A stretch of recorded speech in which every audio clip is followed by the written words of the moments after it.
This is Mahaleyah. It is September 5th, and it's time for me to make a new entry into my diary. I'd like to first thank all of my family, friends, and subscribers all over the world for your support. And I'd like to say happy holidays, or happy holy days, or just simply happy days. In Israel, we are celebrating Rosh Hashanah, which in English is the New Year's. So it's nothing like America, but we do celebrate the New Year's here in this way. So what I wanted to do was, I was just thinking about that, because every year this particular holy day comes up, my mind always flashes back to an experience that I had many years ago. And I said to myself, this might be something that might be good to share with all of you. So here we go. Let's go back, let's say 20 years or more, not sure. I was invited to spend the holy day with a very good friend of mine and her family. Now, during the holiday season, the holy day season, everyone likes to spend time with their family and friends. We want to catch up on all of the news. We want to see the family members. We want to eat and drink and be merry. And this was no exception. So I got on the bus and I traveled. And at that particular time in my life, I was part of a community called the African Hebrew Israelite community in Jerusalem. So at that particular time, most of us, we didn't have a lot. And the things that we had, we always wanted to stretch them as far as we could, because it was just, that's just how times were at that particular time. So when I got there, she had already planned a menu. She had already shopped. And, you know, cooking and cleaning and all that type of thing can be drudgery when you're doing it by yourself. But it's always fun when you're doing it with your girlfriends, you know. And so we divided up the tasks. And when she told me that she had planned a menu and Palavah greens were on the menu, I was really excited, because any green and leafy vegetable is a friend of mine. I love green vegetables. And we have something that is indigenous to Israel, and it's called a Palavah green. I love greens. I love these particular greens. Now, it's sort of like a specialty, because they only come out a certain time of the year, and it's really a chore to prepare these particular greens. And I'm going to explain all of that to you in a minute. Now, at that particular time in my life, I have to say I was a little bit of a control freak. And every woman has her own preferred order of cooking and shopping and managing her home. So when you go into somebody's home, you kind of like, it's like when you're in Rome, do as the Romans do. So first I want to say that the Palavah green was on the menu. Now, this is not a Palavah green, but this is the best thing that I could find to sort of describe to you my experience that I had on that particular holy day. The Palavah green is sort of like this. It is a leafy green, and most of the greens or leaves are at the tip of the stalk. Now, if you can see this, you can see that this is a rather short stem. But the Palavah greens, I would guesstimate that the stem itself would grow to be about 2 or even 3 feet long. And at the end of the stem is where you find all of the greens. Now, these greens, when they cook down, they sort of shrink.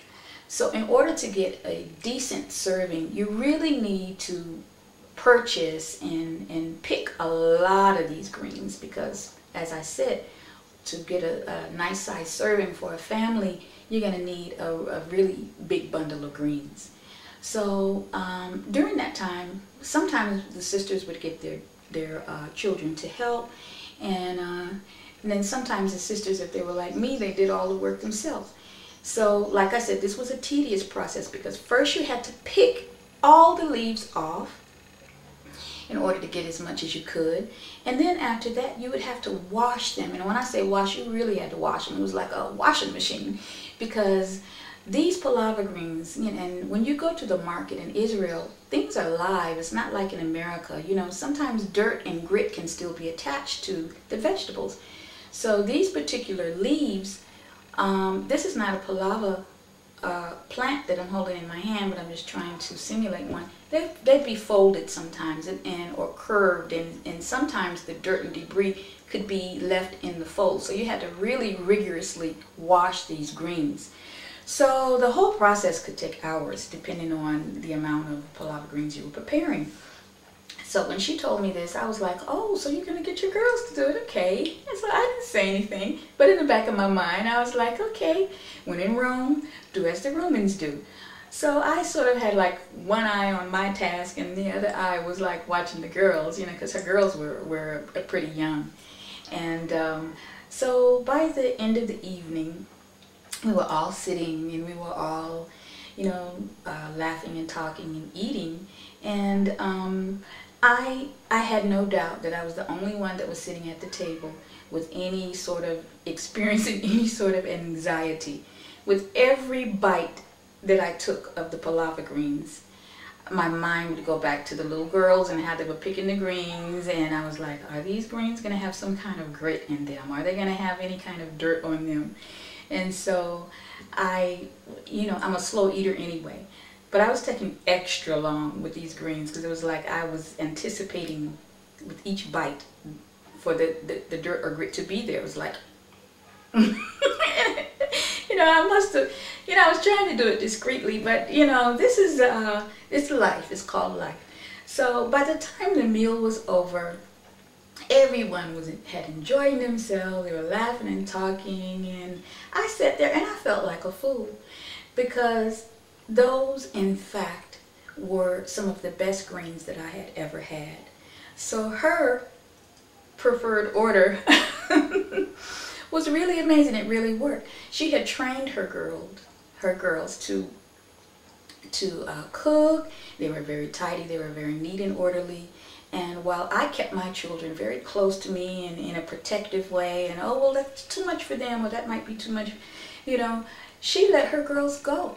So I learned a lot, and that's what I wanted to share with you, because I feel like as we go into the new year, as we move in our evolution in life, we have to remember some of the greatest, you know, some of these lessons.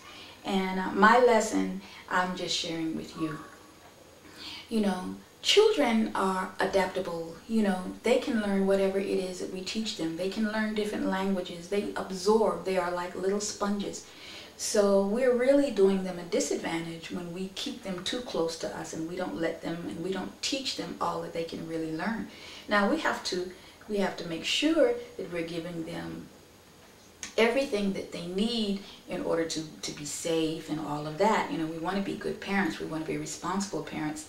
But on the other hand, there needs to be a balance. You know, not too much protectiveness and not too much letting go. The other thing that I learned was, this was an even greater lesson for me, because I learned that many times in our lives, if we feel as though we expect a not so good outcome, we're expecting the worst, or we're expecting a bad outcome, a negative outcome, that can hold us back from life. Because life is a journey. It's not a destination. It's not a place that you get to. It's like sometimes people think, okay, well, I want to be rich, and then when I'm rich, then I can be happy. No. Children, and I've heard this so many times, children, they grow up, and they grow up in these families, and they have the best time of their lives as children. And then later on, someone will say, oh, but we were poor. And they say to themselves, we were poor? But they didn't consider themselves poor. They loved their lives. They enjoyed their lives. So everything that we experience is actually more of a state of mind. You know, if you feel rich, you are rich. If you feel poor, you are poor. Because as long as you have your health, as long as you have your mind, all of your mental faculties intact, as long as you have even one friend, then you are rich. We have to examine our state of mind and find out where we are, what's valuable to us. You know, life is a journey, it's not a destination. And on that journey, stop the car. And each time you stop, it's like a day. Enjoy each moment. when you pick up that spoon of greens, look at it as a metaphor. When you pick up the spoon or the fork of greens and you put it in your mouth, savor the flavors, all of the different, the garlic and the tomatoes and the pepper and whatever, however it is you prepare, you savor that. Savor the aroma of the greens. You know, how does it smell when they're cooking, you know, and then the taste on your palate, how it goes down, the texture, all of these things, the way it looks on the plate, all of that. Each day is an opportunity for us to savor our lives in a unique and different way. But if you look at your life as, oh, just another day, another job, another this, another that, you will not get the fullness out of what we were created to be. Each day is unique and different, and we're supposed to go out and find what is special. Each sunrise is unique and special. Each day in the life with your mate, your husband, your wife, your children is special. You are that same fetus that was inside of your mother. You are that same 2-year-old. You are that same grade school student. You are that same college student. All of those people are inside of you. You experience things day by day and evolve. So your life is an evolution. And this is just basically something that I wanted to share with you, because as my new year begins and you move through your year, wherever you are in the world, just remember that life is a journey. It's not a destination. You don't wait to be happy. You don't wait to be rich. You don't wait. You're successful now. You're rich now. You're happy now. If you only accept that state of mind, okay? Because you are whatever you accept. If you think that, okay, well, I'm 50 and I'm old, that's what you are. If you accept that I'm healthy and I'm strong, then that will be what you'll be. Now, I mean this in general, because if you are a person that is generally obsessing over negative things, then that means that you're going to manifest that and bring that into your life. So you have to really, really consider the things that you obsess or think about constantly. If you're constantly thinking about debt, then that's what is going to be in your world. If you're constantly anticipating the worst, then you're creating that in your life. So when you wake up in the morning, anticipate the best. You know, anticipate a wonderful smorgasbord set before you for you to enjoy. All of the flavors, all of the aromas, all of the textures. Each and every moment of your life is an opportunity for you to grow and to move into a higher and higher and higher form of evolution. So just thought I'd share that with you. Love you. Enjoy your life. Enjoy your day wherever you are, whatever you're doing. This is Mahaleyah, wishing you love and peace. Peace out.